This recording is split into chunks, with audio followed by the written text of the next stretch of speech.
Savannah mother is calling for a major change in how domestic violence cases are tracked in Georgia, pushing for a public tool she believes could prevent future abuse and protect families before it's too late.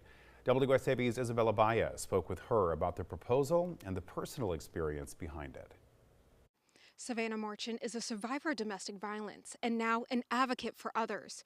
She hopes to establish a domestic violence registry, one she says she wishes existed during the darkest moments of her own life. And it's time for domestic violence to be talked about because it's not. Savannah Marchant recalls her upbringing, saying she remembers having to protect her sisters from the yelling and the fighting, all at a young age. I was like the age of 4, and you remember all those times because they stick with you more than the good stuff.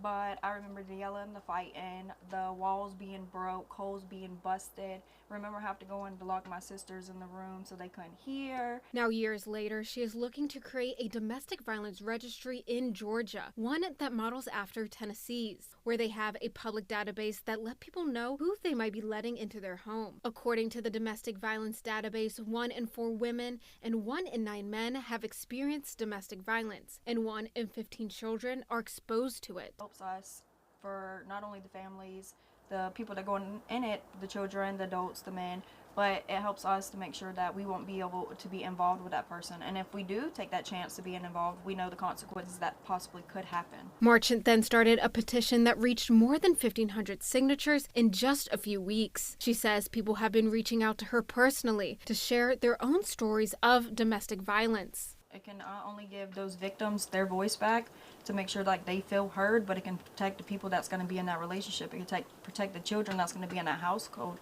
because they're innocent. To find a link to the petition, you can head to our website at WSAV.com. Reporting in Savannah, I'm Isabella Baez, WSAV News 3 on your side.